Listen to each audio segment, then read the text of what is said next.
6 अगस्त 1945, Hiroshima Japan. सुबह के 8:15। ये शहर उस वक्त जापान के बड़े शहरों में से था। 3 लाख के करीब लोग, एक पूरी तरह से चहल पहल वाला शहर। उस सुबह कुछ अलग नहीं था। 8:15 पे इनोला के बॉम्बर ने एक बॉम्ब रिलीज किया। नाम था उसका लिटिल बॉय। अगले 43 सेकंड्स में वो बॉम्ब नीचे गिरा और 580 मीटर की ऊंचाई पर वो फट गया।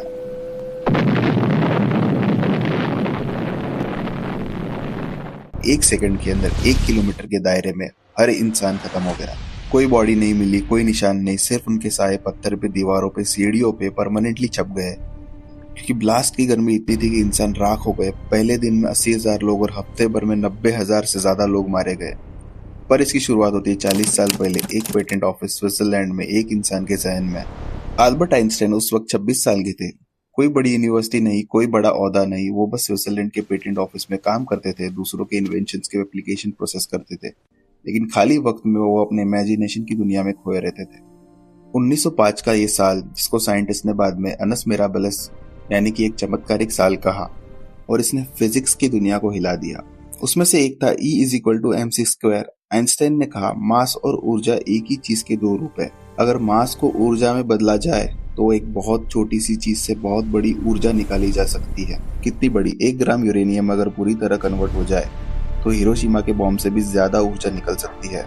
आइंस्टाइन ने यह फॉर्मूला कोई वेपन बनाने के लिए नहीं लिखा था, लेकिन जब दुनिया के बड़े बड़े देश रेस में लग जाए सुपर पावर बनने के, तो इंसानियत खत्म हो जाती है।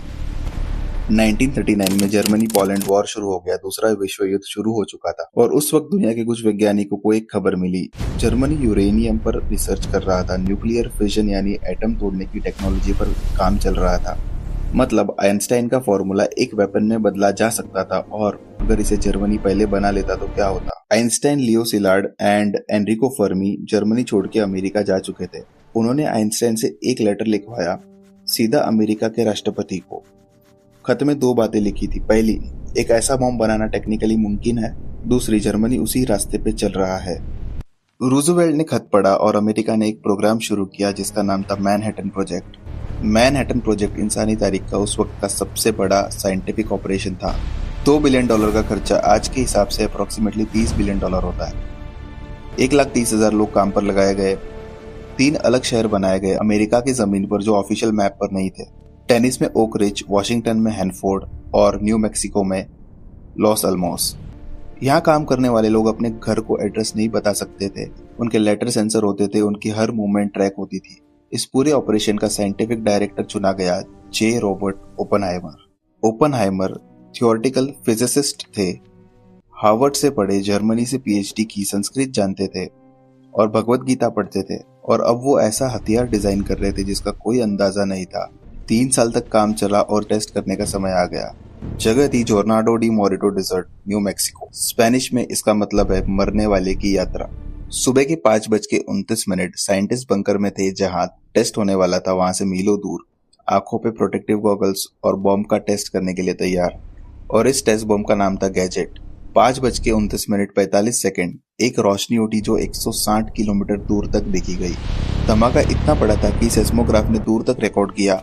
मशरूम क्लाउड्स 12 किलोमीटर की ऊंचाई तक गए। टेस्ट सक्सेसफुल था। ओपनहाइमर ने बाद में एक इंटरव्यू में कहा कि अब मैं मृत्यु बन चुका हूँ, दुनिया का विनाशक। और 3 हफ्ते बाद ये सिर्फ टेस्ट नहीं रहा। 6 अगस्त 1945 सुबह 8:15 पे लिटिल बॉय हिरोशिमा के ऊपर 580 मीटर की ऊंचाई पर फट गया।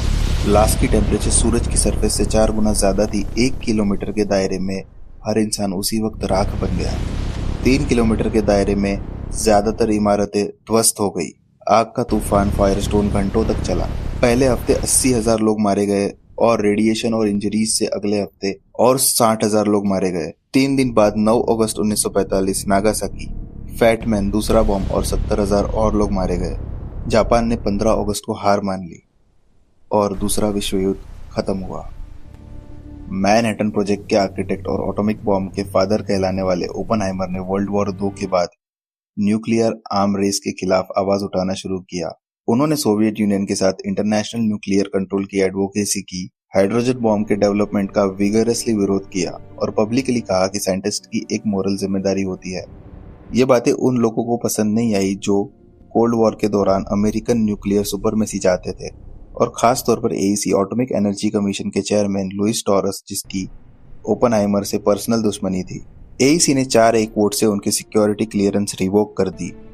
टेक्निकली उन पे कोई क्रिमिनल चार्ज नहीं लगा, लेकिन इफेक्टिवली उन्हें अमेरिका न्यूक्लियर और पॉलिसी सर्कल से परमानेंटली बाहर कर दिया गया। वो इंसान जिसने बॉम्ब बनाया था, उसके कॉन्सिक्वेंसेस से जिंदगी भर लड़ता रहा। आज दुनिया के पास अप्रोक्सीमेटली 12,500 से ज्यादा न्यूक्लियर वॉरहेड्स है। चीन, France, UK, Pakistan, Israel, India, north Korea सबके पास है। हिरोशिमा वाला बॉम्ब तो 15 किलो टन था। आज के स्टैंडर्ड वॉरहेड 100 से 1000 किलो टन के होते हैं, यानी कि हिरोशिमा से 7 से 70 गुना ज्यादा ताकतवर। आइंस्टाइन ने सिर्फ एक लेटर लिखा था और आज उसका जवाब 12,500 से भी ज्यादा न्यूक्लियर बॉम्ब के रूप में तैयार खड़ा है।